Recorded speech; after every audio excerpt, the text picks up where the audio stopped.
Bienvenue dans cette émission du 15 août 2023 de cette Web TV sur laquelle je vous propose de jour en jour une information franche et directe, sans concession ni tabou,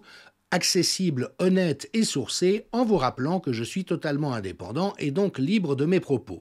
En ce jour où la bonne mère, comme on dit du côté de Marseille, est célébrée, ayant une pensée émue pour le besoin de miséricorde de notre pauvre monde, étant donné toutes les horreurs qu'il continue de s'y dérouler. Nous allons continuer aujourd'hui dans l'investigation autour de qui a décidé des réponses sanitaires catastrophiques. Car un certain nombre de questions se posent. Puisque les mesures qui ont été imposées étaient reconnues, identifiées comme absurdes, brutales et à éviter à tout prix, qu'elles contredisaient celles qui étaient prévues dans les plans pandémie, qui les a imposées ? Pourquoi les autorités de santé et les gouvernements de nos différents pays les ont-ils tous appliqués? Et qui a exercé le leadership réel sur la politique sanitaire mondiale? Alors je rappelle que dans une récente émission, nous avons vu comment le seul précédent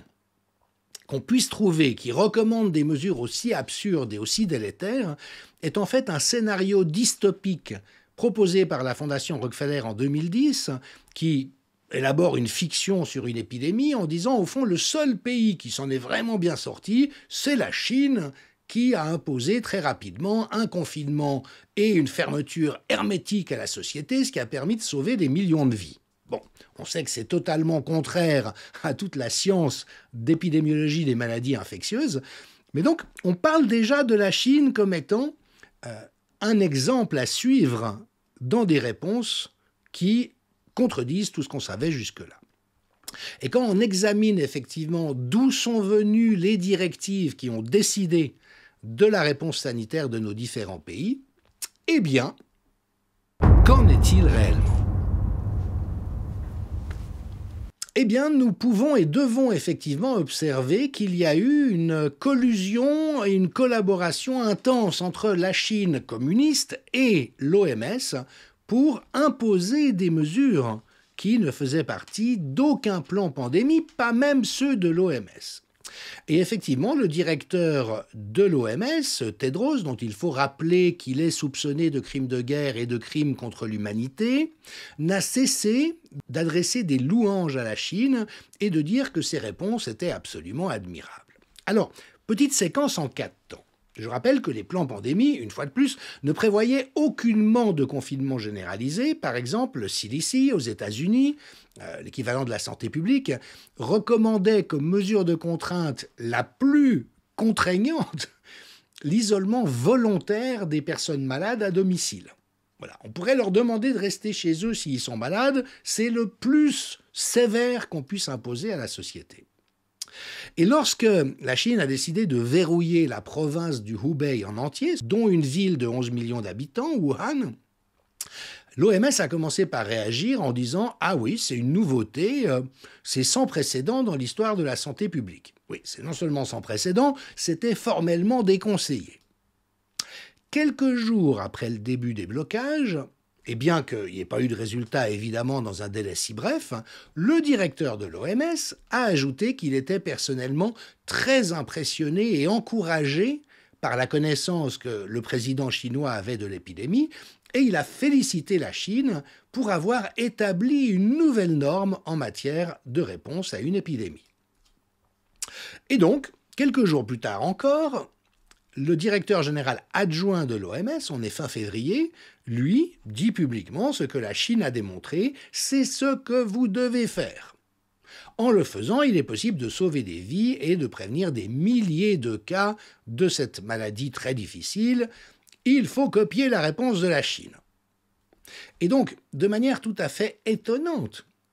les communistes chinois, évidemment, ils ont réagi comme on le fait dans une dictature communiste, donc ils ont imposé des choses qui seraient inenvisageables dans une démocratie et qui à nouveau ne correspondaient à aucune science. Et ce que Anthony Fauci aux États-Unis, dans le cadre d'une audition en justice liée à la censure à laquelle il a participé sur les réseaux sociaux de voix scientifiques dissidentes, mais surtout qui avaient raison, a révélé, c'est qu'il a envoyé son adjoint en Chine, le docteur Lane, et qu'il est revenu au mois de février en disant « Ah, c'est génial ce que font les Chinois, il faut qu'on le fasse également aux États-Unis ». Et donc, je le répète une fois de plus, tellement c'est énorme, le système totalitaire chinois en transgression de toute la science, de toute l'éthique, de toutes les bonnes pratiques en santé publique, a imposé une réponse dystopique correspondant à ce qui figurait 10 ans plus tôt dans le document de la Fondation Rockefeller. Et puis, par le biais des responsables occidentaux, ce modèle a été imposé en ne tenant aucun compte de tout ce qu'on savait, et notamment de ce qu'on savait devoir faire. Alors, vous allez voir que ça va beaucoup plus loin que la question des confinements et je me base sur une lettre ouverte envoyée au FBI, donc l'agence de sécurité intérieure américaine, par un ensemble de signataires, des avocats, des responsables du renseignement, des spécialistes militaires et autres, dont Michael Sanger, que je remercie de m'avoir donné l'autorisation de traduire et de reproduire l'entier de la lettre et de leur travail, sachant que Michael Sanger, qu'il vaut vraiment la peine de suivre sur les réseaux sociaux, est l'auteur d'un livre sur comment le Parti communiste chinois et son président ont verrouillé, fermé le monde. Et ce que montre en réalité Sanger et ses co-auteurs, c'est que l'Imperial College de Londres, qui a produit des modélisations complètement foireuses, mais qui ont servi à faire paniquer le monde entier, est le principal centre scientifique collaborateur de la Chine en Occident, très financé par les fondations Gates également. La fameuse recommandation de mettre les gens sous ventilation artificielle dans les services d'urgence dès qu'ils arrivaient en décompensation, qui a été mortelle à hauteur de 95%, était une recommandation absurde et destructrice venant, elle aussi, de Chine. Les protocoles de tests PCR avec des amorces totalement imprécises ne permettant pas d'identifier à coup sûr la présence du SARS-CoV-2 ont été donnés par la Chine. Les protocoles de tests PCR avec des taux de cycle d'amplification complètement absurdes, conduisant à pratiquement 97% de faux positifs dans la pratique, viennent d'où? De Chine et de l'allié de la Chine, Drosten, à Berlin. L'affirmation qu'on pouvait être un porteur asymptomatique et contaminer les autres, même en n'étant pas malade, ce qui a été contredit par toutes les études faites en Europe, était basé sur des essais chinois. Il faut savoir que le Parti communiste chinois s'est engagé dans des campagnes de propagande intenses sur les réseaux sociaux, notamment Facebook, Twitter, Instagram et LinkedIn, pour dénigrer des réponses comme celle de la Suède et faire croire que les confinements étaient absolument nécessaires avec toutes sortes de subterfuges, c'est-à-dire que des robots, des millions de robots ont déversé du contenu pour influencer l'opinion publique, que nombre des scientifiques qui ont pris position en faveur des confinements ont des liens privilégiés avec la Chine et que nombre de politiciens occidentaux qui ont pris position en faveur des confinements ont des liens privilégiés avec la Chine. Alors je vous rappelle, tout ce que je dis ici est sourcé et vérifiable. Il suffit d'écouter ce que les uns et les autres disent. Comme le dit mon ami, l'essayiste et directeur de rédaction Slobodan Despot, ça n'est pas un complot, tout est dit ouvertement. Mais donc Klaus Schwab a dit « La Chine devrait diriger le nouvel ordre mondial ». Nous devons la reconnaître comme la plus grande superpuissance du monde et il est très élogieux quant au modèle de société chinois. Bill Gates a souvent exprimé sa frustration quant à la tiédeur des réponses sanitaires occidentales, je ne sais pas où il a vu de la tiédeur en ce qui me concerne, en disant on aurait vraiment dû faire comme la Chine parce qu'eux ont été très bons. En France, regardez qui est dans la fondation France-Chine sponsorisée par le Parti communiste chinois, on retrouve un nombre de gens tout à fait intéressants, dont par exemple Édouard Philippe, Jean-Pierre Raffarin, Olivier Véran, Bintien, ainsi que Cédric Villani, qui est ce mathématicien qui a été à la tête de la commission d'enquête parlementaire sur les effets indésirables des vaccins et qui a soigneusement enterré tout un ensemble de choses extrêmement importantes. Au Canada, il y a eu un scandale public parce qu'il c'est avéré que la fondation de Justin Trudeau a été financée par des hommes de main du régime chinois. Et le scandale du clan Biden aux États-Unis est en train de montrer qu'il y a eu une infiltration de l'entourage du président dès l'époque où il était vice-président et que son fils, cocaïnomane et amateur de prostituées, y compris mineurs, a également reçu des donations importantes d'hommes d'affaires chinois proches du régime. Et donc voilà, il faut bien mesurer, Virginie Joron l'avait exprimé dans une interpellation au Parlement européen, le virus, on le sait aujourd'hui, a été fabriqué en Chine grâce à des financements américains. Le docteur David Martin, qui est un des plus grands connaisseurs des brevets médicaux au monde, lui dit que les brevets montrent que le CDC américain a la propriété intellectuelle du coronavirus SARS-CoV-2,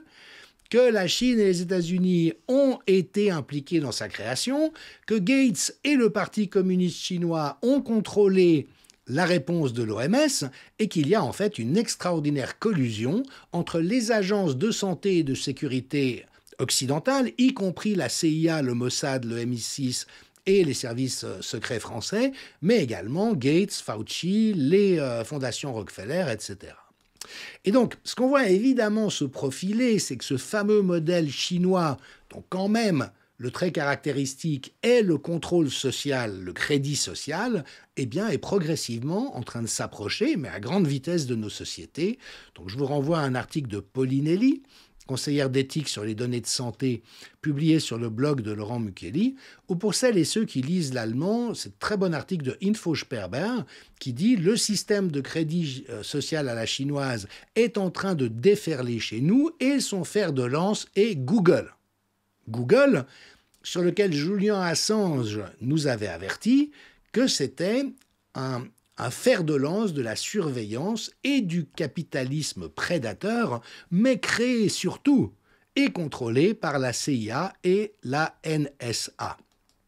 Alors, petite expérience amusante, si vous tapez plan de Rockefeller contre la pandémie 2010 sur Google, qu'est-ce que vous voyez arriver automatiquement? Plein de références qui nient le fait que c'est été une anticipation ou que ça ait donné des instructions quant à la gestion dystopique de la pandémie. Donc vous avez plein de fact-checkers qui disent « mais non, ça n'a rien à voir, c'était complètement autre chose ». Si vous tapez la question « qui est le maître du monde ?», je viens de refaire l'expérience juste avant d'enregistrer, vous voyez le résultat apparaître. Et donc, pour résumer, on a jeté aux orties toutes les bonnes réponses sanitaires. On a imposé des réponses totalitaires venues de Chine et dont on savait qu'il fallait à tout prix les éviter. Et toutes celles et ceux qui ont porté cette opération criminelle en Occident se trouvent bizarrement avoir des liens avec la Chine, mais également avec les maîtres du monde ou ceux qui s'envisagent comme tels. Donc tout en restant factuel et sourcé, nous allons voir dans les prochaines émissions comment cette collusion et cette convergence d'intérêts douteux s'opère.